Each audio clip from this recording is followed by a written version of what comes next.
In this lesson, we're going to learn about an Angular concept called binding.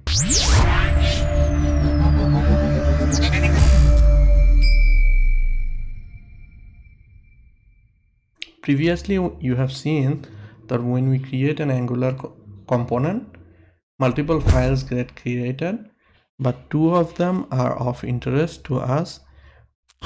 One of them is the HTML file, which is the view, and another is the TypeScript class file, which is the functionality for that view.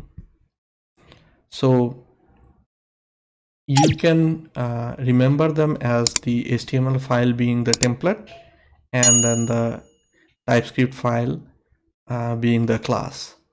Now binding is the concept that allows these two files to communicate with each other. And the way it's done is you will know about a little bit of syntax and then later we'll see the example of that.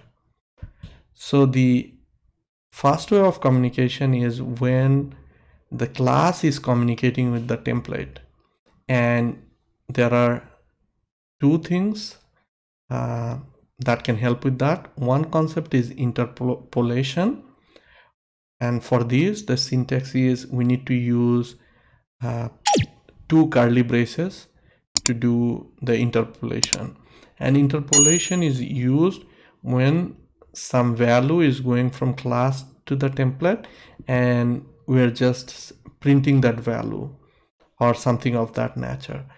So try to remember it that way. We use interpolation with two curly braces and then the value goes from class to the template and it gets printed or used there.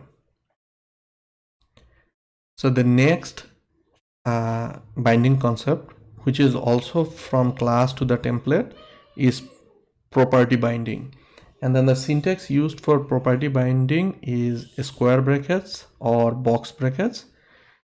And this is used when a value from class goes and assigned to an attribute in the template.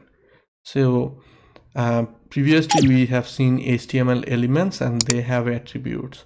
So property binding allows us to pass some value from the class to an element in the template and update the attribute of that element. So these are the two ways the class can communicate with the template. Next comes the event binding. When something from the template is communicating with the class.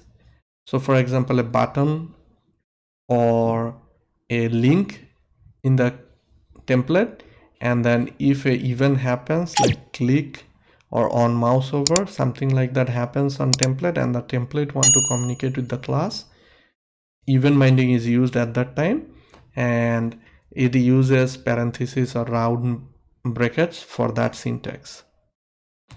And then finally we have two-way binding, which is parentheses or round brackets within the square brackets. So this is used when there is a two-way communication. So some value gets updated in class and it immediately gets reflected in the template, or the value get updated in the template and it gets immediately updated in the class as well. So those are the different ways that binding works between the class and the template. Next we will see that in action.